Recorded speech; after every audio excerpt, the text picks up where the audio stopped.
Hello everyone, welcome to this new problem, minimum number of swaps to make the string balance. So here we receive as input a string like this and we need to swap parentheses to make the string balance. We know that we have like the input, it will be always possible to swap element until we make it balance. That means we have an even number of elements and then we have half of them being open and another half being closed. So what will be our approach of solving this? Basically the approach will be as follows. So I have something like this. I'm going to look from the beginning to the end. When I'm seeing an closing bracket with no opening bracket before, definitely I need to perform a swap, because in order for this one to be actually balanced, I need to either swap this here or swap this here, right? But the reality is that if I swap this instead, what will happen is that I will also need to swap this. They will give me two operations, whereas one easy way can be just to swap this guy. That means swap this one here and we will have this and we erase this. So this is one way of solving this, which is actually pretty interesting. So how are we going to code such approach? So for me to code this, I'm going to look from the left to right and I will say, okay, when I'm seeing an opening tag, I'm going to count the opening tag. Like I will just have a variable count that is going to count the number of opening tag. And whenever I'm seeing a closing tag with no previous opening, definitely need to perform a swap. And one thing important, that when you're swapping, you are actually creating an opening tag at that position, I would say so. So when you're swapping, you need to increment the number of opening tag. And by doing so, at the end, the value of swap will just give you the number of swap that you perform. Don't worry about the fact that you are going to have more opening tag than what you really have, because when you are swapping like this, you are going to count this, and when you will look, you reach here, you are still going to count this. It doesn't really matter, because you will not have to perform any swap here, and then what you return is the number of swap. So it will look like this. So I'll have open, which is 0, and I'll have swap, which is actually 0, and I will look for in S, and what I will do is that I will check, sorry, I will check if the character is actually I will say opening tag. So I'll just say open plus plus because I find an opening tag. Else I will need to check if open is actually equal to 0. If open is actually equal to 0, what I will do in this case, I will need to swap.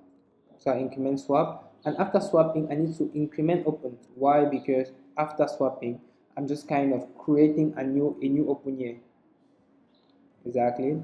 And else what will happen is that I will just need to decrement the number of open, because if I'm seeing a closing with a previous possible opening, they can be balanced, so I just decrement the number of open. And after this, at the end here, I need to return swap, and this will actually give me the number of swap I need to perform. So let us run this and see this is working. Let us submit.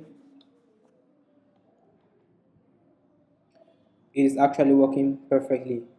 Pretty nice. And there's one thing I want to share with you. Don't forget that when you are looping, you are actually incrementing the number of opening more than what you really have. And the number of opening you have can actually indicate you the number of swap, because you increment the number of open whenever you want to swap. So for instance here, I've added open here, but when I will loop, I will still reach this one, I will count this as open. It doesn't really affect our solution, because at the end of the loop, when we are returning, we don't count open, we just count swap. That's why it's okay. But you can decide to count open and get rid of this. You get rid of the swap here, so here just return open. You just make like here open plus plus. Whenever you see an closing with no opening, you increment the open because you are going to perform a swap, and else you decrement the open. So by doing so, you can return open divided by 2. Why? Because all of the closing tag that were actually requiring an opening tag made you to increment the number of open. So at the end of this, you are going to have twice more opening tab with no closing tab corresponding to them. That means, for instance, here I was having this one, so I've swapped this. This is will actually count as a one. This will not count because this one will close and it will decrement, and this one will count again as a one. So at the end, I will have two, which is the element that has like no corresponding element, and the mirror, that means the one I used when I was swapping. So if I divide the number of open by 2, I will definitely have the number of swap that I need to perform in order to have everything right. So that's why if I do something like this, it will still work. Let us run and see.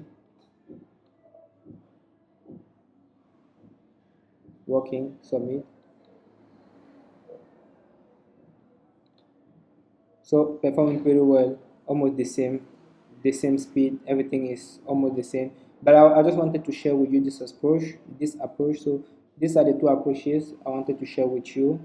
I hope you do enjoy them. Feel free to give me any input. I'll be really happy to interact with you regarding this. See you tomorrow for a new challenge. Ciao.